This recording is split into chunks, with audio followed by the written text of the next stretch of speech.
Oh, hello. I didn't see you there. I stole that bit from some kid my wife taught last year. He's hilarious. Okay. Welcome, everybody. It's Wednesday. We're glad you're here. We got a great one.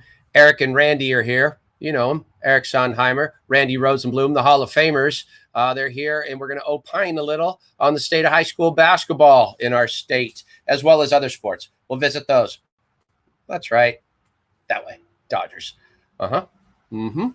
We know what they're doing. We're going to recreate 88. I'll figure that one out for you later. Let's start the show.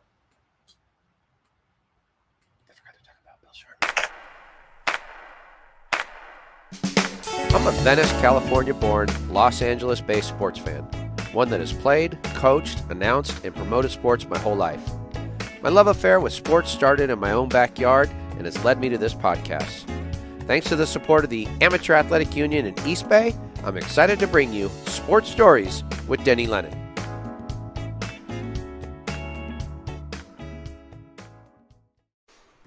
Sports Stories with Denny Lennon aims to bring its subscribers interesting, unique, and uplifting stories. You can find us at sportstoriespodcast.com. We drop audio and video podcasts every Thursday and go live on YouTube Wednesday, Thursday, and Friday.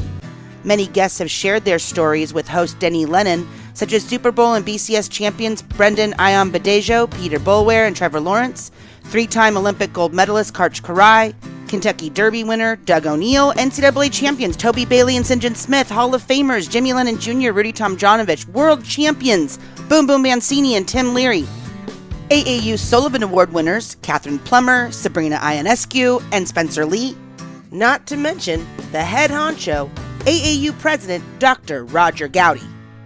We've also had best-selling authors Wesley King and Wayne Coffey, and our sports stories favorite, Norm Bass, the first African-American to play two professional sports post-World War II. Become a friend of the show on Patreon, and you can help keep the dream alive. Go to patreon.com/Denny Lennon or go to our website to see all of our social media links. If you have an interesting, unique, or uplifting story to tell, contact us on sportstoriespodcast.com. All right. Yeah, we'll add in those later. We're good. You know the book I was reading? It's called The Wooden Sherman Method. So this is interesting, right? Because you got these two iconic figures in Los Angeles, but Wooden, of course, the winner of 10 out of 12 championships. And then Bill Sherman, he was the coach of the 72 Lakers that won their first championship in Los Angeles. So, and then those two got together, and that was 1975. Now, here's why I was fortunate. You've heard plenty about Wooden on the show. Well, Bill Sherman actually was a friend of my godfather, Dick Gass. And I was so fortunate because as a youngster, like when I was 8 years old, Dick Gass would take me to Loyola Marymount, and I got to watch the Lakers practice that year. So I would sit there as a little 8-year-old on the bench, and Jerry West and Gail Goodrich and Wilt Chamberlain and everybody is playing. And when they went to go get water, I'd run out, take a couple shots. Hopefully one of them would get me the ball, pass it back. It was brilliant. I mean, talk about being a Laker fan.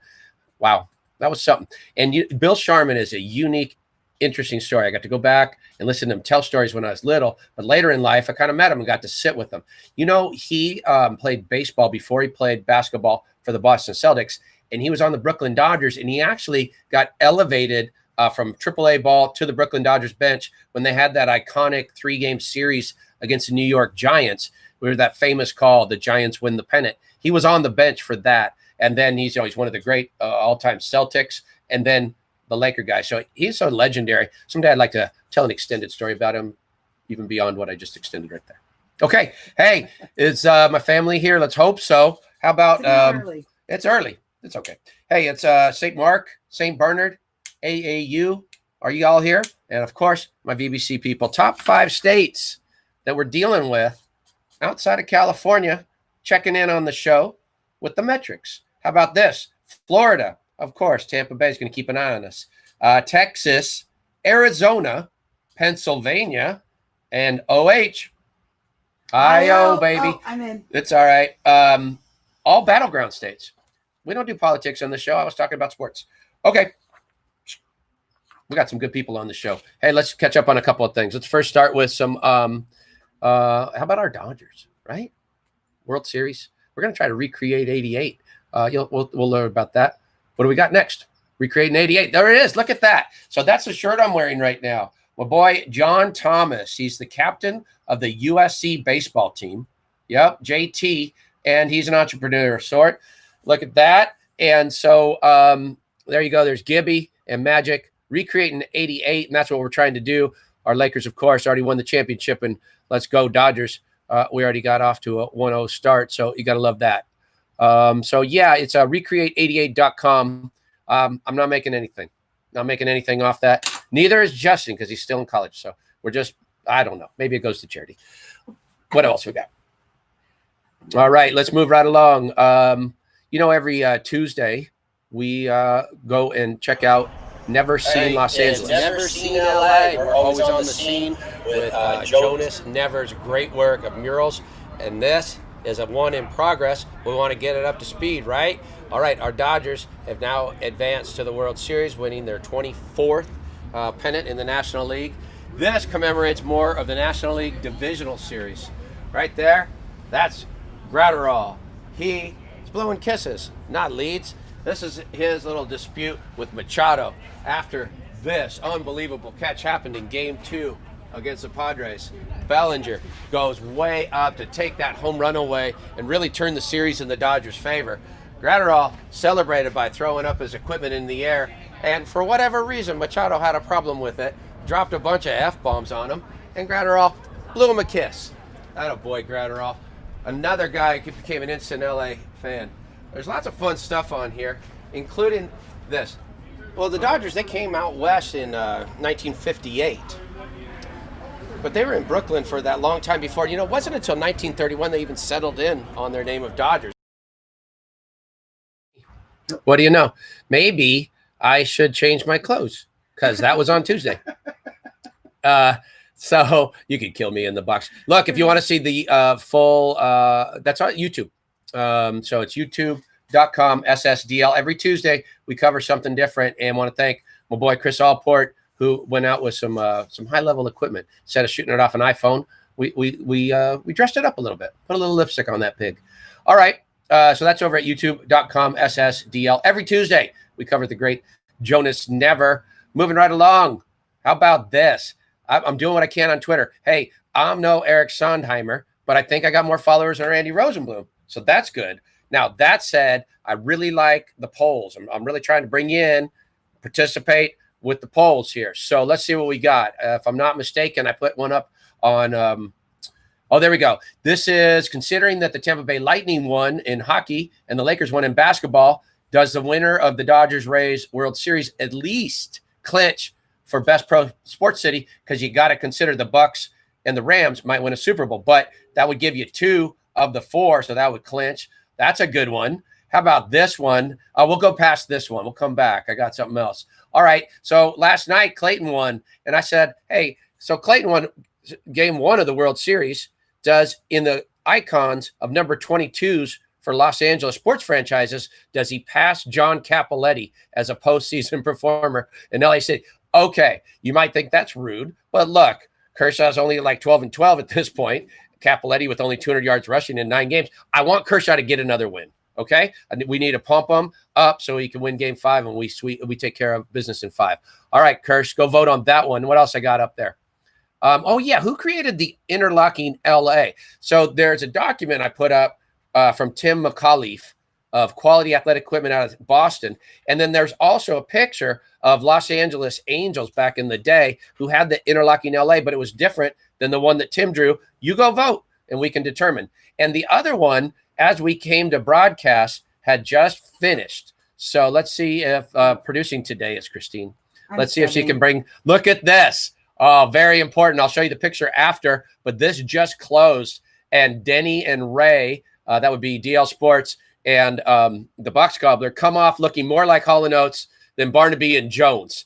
We won that one. It was narrow, but it was a victory nonetheless. There we are. Me and Ska, the Ray Dog, the Box Cobbler. We pull it off. We beat back Barnaby and Cannon. Thank God. Okay. Good times aplenty. We won that one. We'll move on. We always keep Hall & Oates always stays close to this show. They always do. Okay. All right. Hey, we got guests for a reason. And that's to talk to him. So let's bring him on. He's they are the combo team. That's right. They're both Hall of Famers in the Southern California Jewish Sports Hall of Fame. They're both LA City section Hall of Famers. I think I got all that right. I don't know if I caught up with all the Hall of Fames and medals and awards. Eric's won a bunch of awards, and Randy's going to be the voice of the Backgammon Alliance. So let's bring them on, Randy and Eric. Bringing them on together this time. What's up, Eric? Good afternoon. I'm excited about the Dodgers. You got a nice hat there. I guess the fire chief in LA says until the Dodgers win it all, anybody can wear Dodger hats on duty. So that's a smart chief. That's a smart chief. How'd you feel about the polls? You got any feedback on any of those? I don't know. I'm tired of Twitter polls. Everybody has so many Twitter polls. I'm banning Twitter polls until we get the high school season going. Okay, fair enough, Eric. I don't know. Are we bringing Randy in now, or he might be lost in the forest there. We'll get him when we can. Here you go. There we go. Randy called into the show. Eric, while I got you, speaking of high school sports, I saw where I caught up a little bit. Now, not only are we losing some athletes from California in high school, but we're losing events across the border to Arizona. Some of the big club or high school events are moving across the border. Can you talk to that a little bit? Because there seems to be some pushback. Yeah, a lot of soccer events are being transferred. The big surf cup that's held in San Diego is going to move to Arizona. Basketball tournaments are out. I mean, there really is no decision even in the quick horizon that's going to get things going here. I was listening to the LA County health director today, Barbara Farrar, and we're still in purple tier and nothing is happening in purple tier. Now maybe the state will, the governor's office will say that high school sports can get going maybe next week, but in the tiers, if you don't get the purple chains, I just don't see how they're going to be tackling and holding baseball games, indoor basketball games. That's going to be the challenge ahead. I'm just hoping by December or January that we get some kind of thing going, because then you're going to be in trouble if nothing has happened since. Yeah. So, I mean, if they're not getting it, hi, Rick. Hello, Dewey. How? I'm doing good. We're going to bring your audio down just a little, so we'll get you in the wheelhouse. Welcome to the show, Hall of Famer. And Eric was just filling us in on some of our high school, not only athletes, but events that are crossing the border and leaving so they can operate. Some of those are pretty big. Eric, seems like a lot of parents are making the drive, going across there and probably picking up expenses along the way. Yeah, I don't think they're that leaving the state if they can afford it. I mean, they get to drive. They're seeing Arizona. Obviously, they would want to stay here, but the things are different here. That's all I got to say. And I don't see anything bad about it. The high schools are doing it. And I think it would be wrong if you can allow club teams to play, but not high school teams. And that's still happening in some areas. So things are going to work out here. We're getting better. We just have to be a little more patient. I understand. I'm losing my patience because I think by next month we should have an improvement. They haven't changed the wording since August the 3rd as far as what they can do in sports. So I think it needs to be updated now to a different position, and it should be by next week.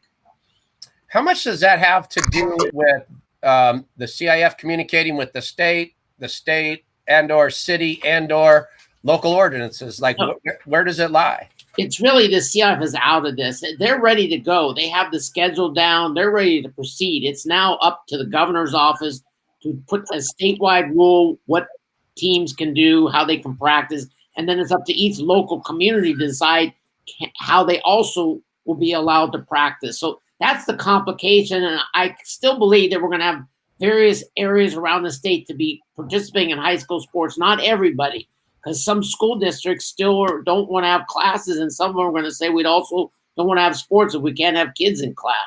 So there's still a lot of disputes going.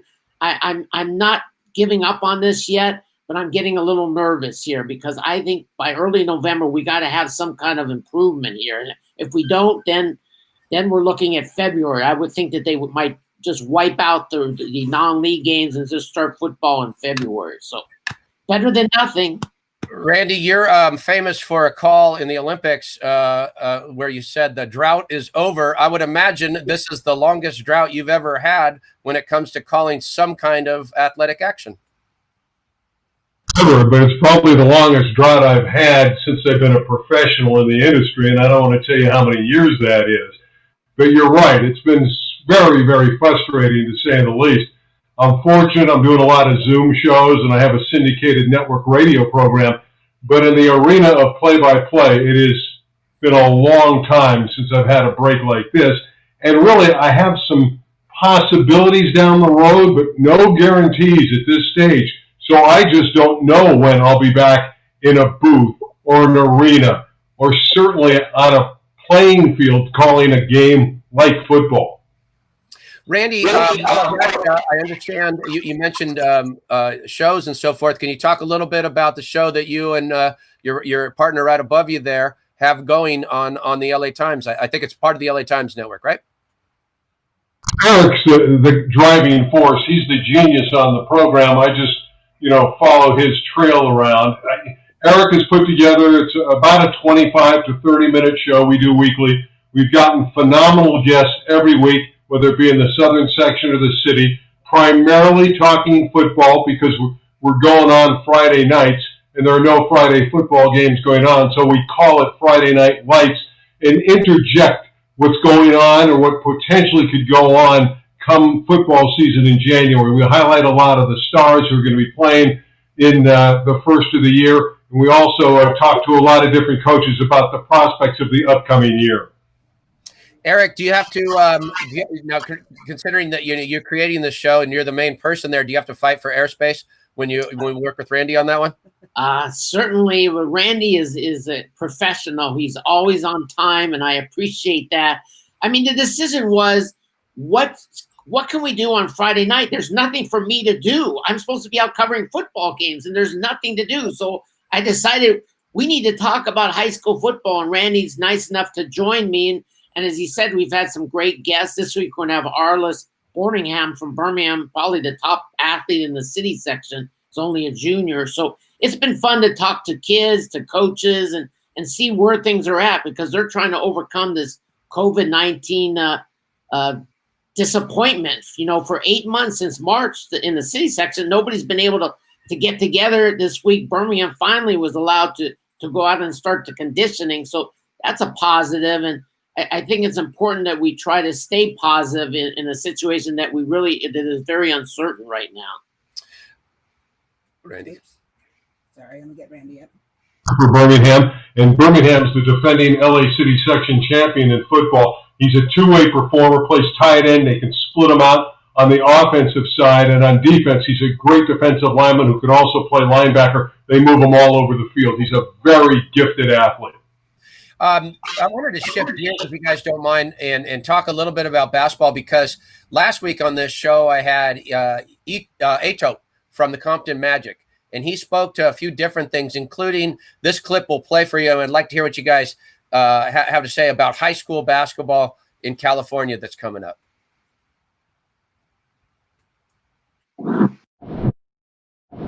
And even now with this COVID thing and the way they're going to do the California season, there's going to be some crazy issues with this high school and AAU. I call it grassroots or travel. Right. It's going to get very challenging because, they've empowered really in grassroots. The NCAA has empowered us to have the viewing periods pretty much. I mean, so we have the spring viewing period and the rest of the country will be playing normally, like they'll play their normal high school season. And then they're going to all be out in the spring during those live periods. California will be one of the only states playing high school basketball. It's going to be interesting to see how that works because you'll have all the coaches that are going to be at those Nike Adidas events in the spring. California high school kids are going to have to make a choice. They haven't played in front of coaches in 2 years. And this is their life. This is their trying to get a scholarship and trying to market themselves and trying to move forward. So it's going to be a very interesting time in California if the calendar stays the same. Eric, thoughts on that? These kids having to choose between going to a big club and staying and playing for your high school. Well, we know what the AAU people want. They want them to come with them. Obviously there's going to be a conflict here. And yeah, I'm looking forward to seeing how that's going to play out, whether the high school coach is going to say, okay, leave us in the middle of the season and go play. And I'm sure some of them will say that if they think it's going to help them get a scholarship. But who's to say that these college coaches aren't going to come to watch the high school games? I mean, everybody is assuming they're going to go see all these tournament AAU games, but I'm a college coach. I'm going to go see who I want to see. And if they're playing in a high school game, I'm going there. So that argument is not going to make a whole lot of sense. So it'll be, I hope that everybody makes a great decision. But yeah, it's in April, the middle of the high school basketball season in California. If a team like Sierra Canyon is playing some good teams, why won't the coaches come and see them here rather than the AAU game? I mean, the AAU people certainly are going to be selling their situation. Randy, what do you think about the idea that Canyon is kind of, and they have great stars. So I think that those kids will stay on board. I can't imagine a Bronny James or a Harold Yu or an Amari Bailey, all these players who are coming back to play for the Trailblazers. I'd be shocked if they left, especially with the great positive history they've had behind them at Sierra Canyon winning championships. But there are going to be situations where they'll opt out and go to an AAU team, but I don't think it'll be on some of the top echelon squads in Southern California. Eric, do you think there's anything to concern ourselves with a lack of resources? And by that, I mean, coaches leaving to go with their club teams and or officials leaving to go with their club teams. I mean, I don't know how that's all going to go around. I know even being an athletic director within the last couple of years, it was hard sometimes for the lower division teams to get their hands on officials, if buses, that kind of thing. No, well, coaches, from what my understanding, particularly in the public schools, you're going to have to make a choice. They're not going to let you leave your team to go take a club team there. I mean, I can see it's only like a week, so I could see a coach letting somebody leave depending on what's the part of the schedule are, and then the high school season just go off and do their little thing and try and impress a coach or whatever, because the parents want them to do that if they think it's going to help them. I think this is all a bunch of baloney. If you go and do well with your high school season, you'll get a scholarship if they have one. But more importantly is there's going to be a lot less scholarships available because everybody who plays college basketball this season gets a redshirt year. So all the coaches don't know who's coming back. So that's where the big problem is going to occur more than being seen. There may not be any openings there for a lot of kids. So I don't know how that's going to play out. I would be more concerned about that than getting seen by somebody in April. Yeah, Randy, what's your thoughts there? It's going to be flexibility. We're in a time when there's COVID-19 and it's so prevalent and everybody knows about it. And you can play AAU and you can play high school sports as well. So I think you're going to see the combination, the collection of the two entities getting together and trying to work this out. Eric's right. If there's not a great overlap, I can see kids doing both because they have to work together because it's just a crazy situation that we've never had before. So you're going to see them come together, work it out. But I think, and I grew up where your high school team is what it was all about. So I think most of these kids, I hope, want to come back and try to win championships and league championships and do it for their school rather than going out and playing for a club team over a school that's, under the southern section or the city section. One other thing I found interesting that Ato of the Compton Magic, a high profile club basketball team, spoke to was about, these accelerated players having to make a move and coming up against their college season. So maybe they're going to go to like a prep school, or maybe they're going to go out of state or the like. And this was kind of interesting, especially when we talked about Mikey Smith from San Ysidro, who has made a couple moves. But now that everyone's getting more comfortable with Zoom and with online learning and all these different things, that's just going to make this whole situation way more chaotic. Because think of a guy like my kid, Issa Silva. Issa was at Jesuit, committed to Stanford.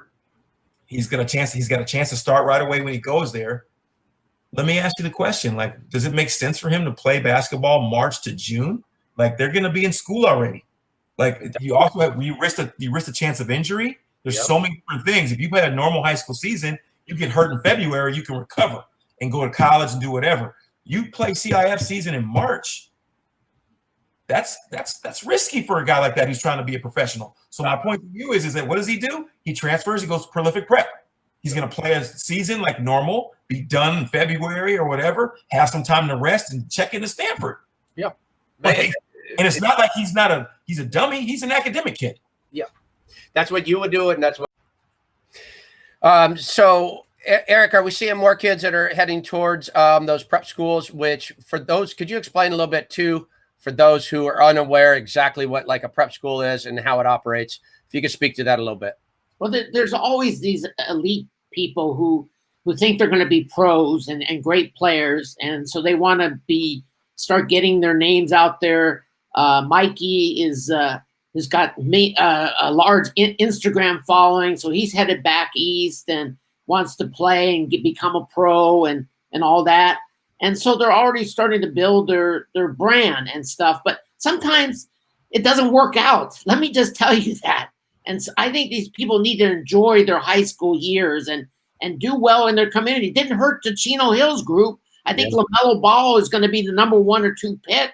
He did pretty well at Chino Hills. Onika Okongwu started as a freshman at Chino Hills, went to USC for 1 year. Didn't hurt him at all. Lonzo Ball. I mean, everybody can do whatever they want. So there's 2 different ways to do it. We have these groups that there's several that are not even going to college. They're playing now in the little NBA league where they're supposed to learn for a year before going into the draft. Obviously, things are changing, and people have to make that decision. It's up to their parents. It's what kind of financial backgrounds they have. It's do they want to have fun in high school, prepare to be a professional? All these things are coming to play here in basketball, particularly. Yeah, they are. I like when I have you guys on because you're so close, to the scene, both Southern Section and City. And it's really interesting to hear, the dichotomy there. Randy, what's your thought on the prep schools and the role they play in athletics for some of the elite athletes? I look at the prep schools as a source for the elite. Guys who really feel like they're going to get a major scholarship or eventually play in the NBA. They're all-star teams.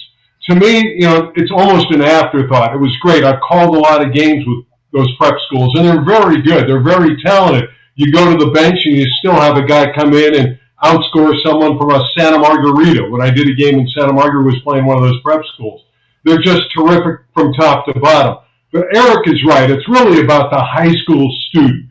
If he enjoys his campus, he enjoys his community and his friends at the campus, why go anywhere? The other point being, Denny, is I think if you're great, if you're really going to be an NBA player, it doesn't really matter where you go to school or what AAU team or what travel ball team you play for. I mean, Gilbert Arenas was great at Grant. You can find all kinds of situations locally where Gail Goodrich, Eric's old school, way back at Poly and Sun Valley, was great. He made it to the NBA. Of course, travel ball wasn't a thing back then. Yep. But still, if you are an elite athlete, it doesn't really matter where you showcase your skills. Speaking of elite athletes, I got a couple more questions for you guys. And that is, one is, I've set a date for an interview I'm going to be fortunate enough to have with Jerry West. And so Eric, if you were going to be sitting down with Jerry West, what are a couple questions you might ask? Because I think most of us have heard a lot of the traditional questions. And I'd like to hear what you two savvy sports figures would ask the logo about.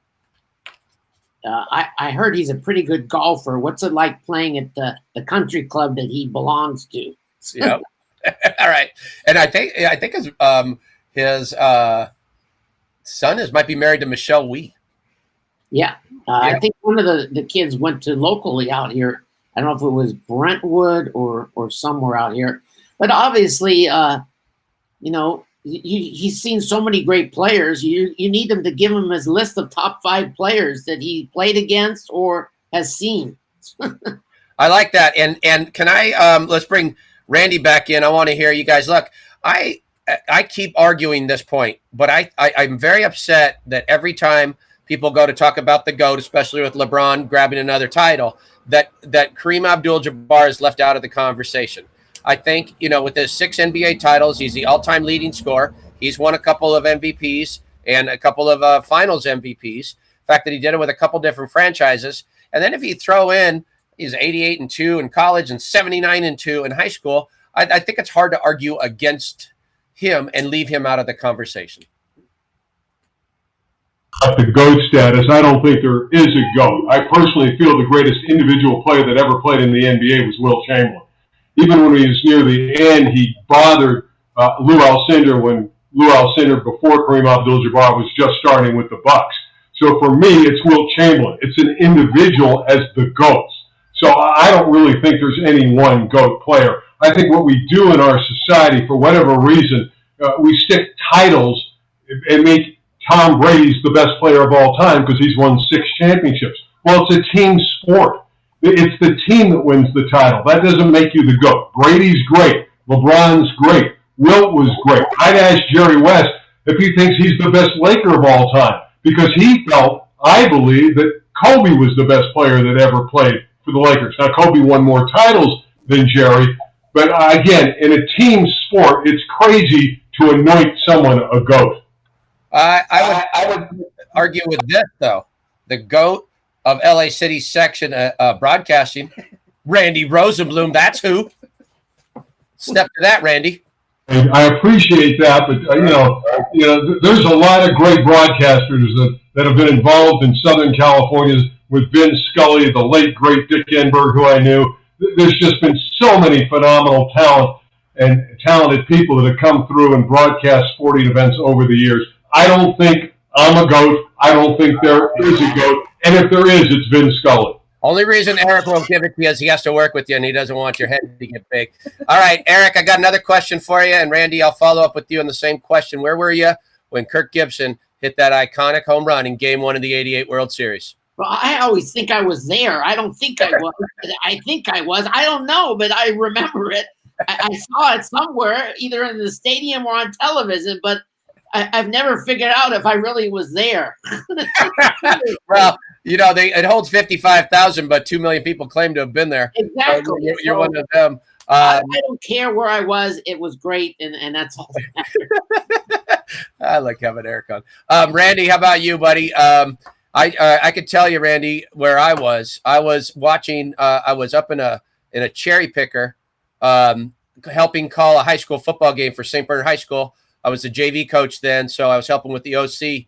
And Jason Lucky was our wide receiver, and he actually set a CIF record that night with reception yards, if I'm not mistaken. But that said, we were watching on a small TV that was sitting up there, and so were some people in the stands and in the parking lot. And when Gibby hit that home run, explosions went out, and all the football players wanted to know what was going on, and we almost came down off that cherry picker. Where were you, Randy? I was on the air for Prime Ticket in Los Angeles. I was announcing Cal State Fulton against Long Beach State in football. I believe the home run came in about the late part of the third quarter, and the stands went crazy in the Veterans Stadium. The irony of that, since I didn't see the game, my game ended up being a terrific game, and my producer got upset with me because I said, I welcome our viewers who've been watching the World Series game, and Gibson just hitting the home run. So it came down to a field goal that won it at the gun, and it was a great football game. But that's where I was, Cal State Fulton, Long Beach State football for Prime Ticket. My varsity coach got upset with me because I wasn't paying attention to what the play call should be. And I had told him in advance, just throw it to Jason. He's going to run, and he's going to do fine. Hey, I want to thank both you guys for coming on. By the way, my brother who watches the show, and he often comments in the live chat, was there. This has been verified because he showed me his ticket, and I verified it on my show when I interviewed Tim Leary, who had actually given him the ticket. Tim Leary put in 2 hard-working innings to keep that game close that set up that moment for Gibby. All right, hey, guys, I appreciate you coming in, and as I always do, the 2 Hall of Famers, lending their expertise to the show, and we look forward to the next time we can get together. Thank you. Congratulations on getting the program on my old stomping grounds at LA 36. I think that's phenomenal. Thank you. I look forward to there. See what you guys look like in the COVID era. All right. Yes, those 2 had a consistent show on LA 36, but I made a couple calls. I said, move those guys aside. We need our time. I didn't do that. All right. Yes, you heard. I said it. That's Jerry West right up there. That's him. All right. I don't like to brag. My mom told me, look, honey, you can brag to me, but nobody else. I never heeded that advice. That said, I was on a group text with Jerry West today. Just saying. That's the way I roll. Okay. Fun show. And I think we get to go box cobbler, Buck, kicking it out. And we're out, if I'm not mistaken, because we got game 2 coming up in our beloved Dodgers. Sports Stories with Denny Lennon starts at 5. I hope I get home on time. I hope I get home on time. Hey man, hit the gas, will ya? Sports Stories with Denny Lennon comes on at 5. Meow.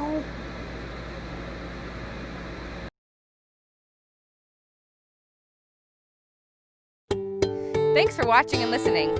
Sports Stories with Denny Lennon is produced by me, Marley Rice, and Christine Jinbo, and edited by bad boy Bobby McCall. Original music courtesy of Lennon Music Production, and original images courtesy of Sienna Lennon Photography. A big thank you to all of our contributors of the show. Sports Stories with Denny Lennon is a production of Sports Stories Inc. and available on Apple Podcasts, Spotify, iHeartRadio, YouTube, or wherever you watch and listen. Make sure you press that subscribe button, give us a review, leave a comment. It will really help us grow the show. And you know what else will help us grow the show? Head on over to patreon.com/Denny Lennon to get some never-before-seen videos, pictures, interviews, and so much more. We are all over social media and constantly sending out clips on Facebook, conducting fun polls on Twitter, going live on Instagram, and more. To find all of our social media links, head on over to sportsstoriespodcast.com. SSDL proudly supports the My Stuff Bags Foundation and the Heroes Movement. Links to how you can support and help these foundations can be found on our website. We also want to give a big thank you to all of our partners of the show. So, as Coach Lennon would say, any questions, comments, or concerns, you can email me, Marley, at info@sportsstoriespodcast.com. We want to thank all of our followers and listeners, and we will see you next time. Check it out, Buck!